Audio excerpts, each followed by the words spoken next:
الله الرحمن الرحيم وعن أبي هريرة رضي الله تعالى عنه قال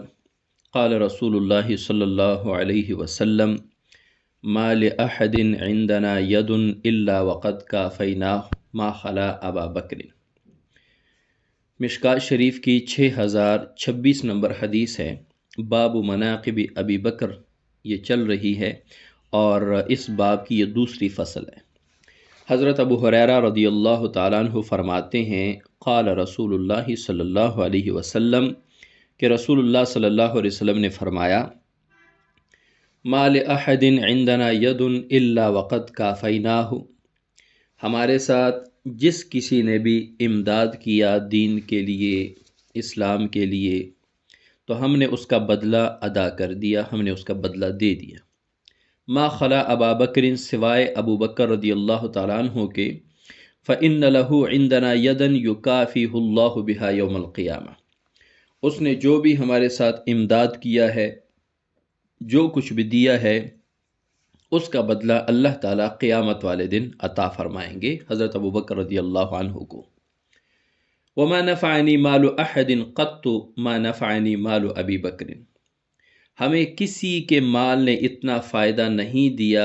جتنا فائدہ ابو بکر رضی اللہ تعالیٰ عنہ کے مال نے ہمیں دیا۔ یہاں جو دوسری ما ہے ما نفعنی، یہ ما مصدریہ ہے اور اس سے پہلے مثلو یہ مقدر ہے، مثل ما نفعنی مال ابی بکر، جتنا ابو بکر رضی اللہ تعالیٰ عنہ کے مال نے ہمیں فائدہ دیا۔ وَلَوْ كُنْتُ مُتَّخِذًا خَلِيلًا لَاتَّخَذْتُ أَبَا بَكْرٍ خَلِيلًا، اگر میں کسی کو اپنا خلیل بناتا، لَاتَّخَذْتُ أَبَا بَكْرٍ خَلِيلًا، تو میں ابو بکر رضی اللہ تعالیٰ عنہ کو اپنا جانی دوست خلیل بناتا۔ الا، یہ الا تنبیہ کے لیے ہے، جیسے کہتے ہیں خبردار۔ وَإِنَّ صَاحِبَكُمْ خَلِيلُ اللَّهِ،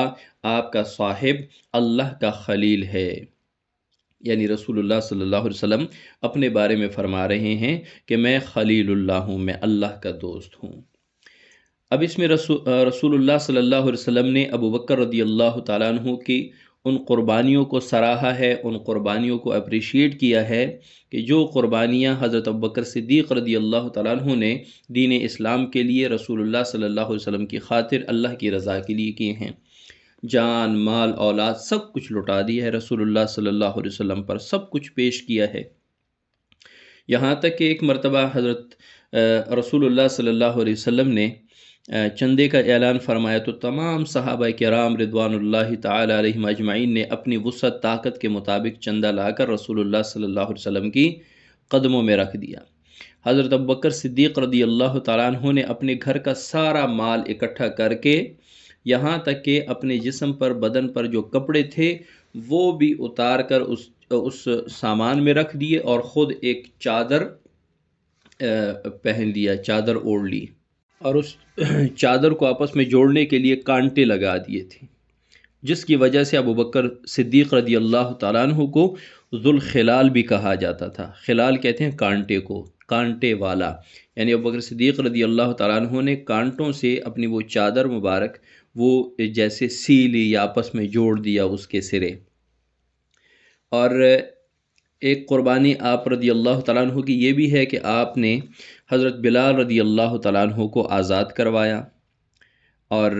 عامر بن فہیرہ رضی اللہ تعالیٰ عنہ، اور کل 7 غلام جو اسلام لا چکے تھے، مسلمان ہونے کے بعد ان پر ان کے مالک ظلم و ستم کیا کرتے تھے۔ ابو بکر صدیق رضی اللہ تعالیٰ عنہ نے 7 ایسے غلام آزاد کروائے، جن میں حضرت بلال رضی اللہ تعالیٰ عنہ بھی تھے اور حضرت عامر بن فہیرہ رضی اللہ تعالیٰ عنہ بھی تھے۔ اور مرقات نے لکھا ہے کہ رسول اللہ صلی اللہ علیہ وسلم حضرت ابو بکر صدیق رضی اللہ تعالیٰ عنہ کے مال میں ایسے تصرف فرماتے تھے، یعنی انہیں ایسے استعمال کرتے تھے گویا کہ آپ صلی اللہ علیہ وسلم کا اپنا مال ہو۔ ایک مرتبہ رسول اللہ صلی اللہ علیہ وسلم نے جب یہ فرمایا کہ ہمیں سب سے زیادہ فائدہ حضرت ابوبکر صدیق رضی اللہ تعالیٰ عنہ کے مال سے ہوا، تو حضرت ابوبکر صدیق رضی اللہ تعالیٰ عنہ رونے لگ گئے اور فرمایا کہ یا رسول اللہ، میری جان اور میرا مال یہ میرے نہیں ہے، اے اللہ کے رسول یہ سب آپ کے ہیں۔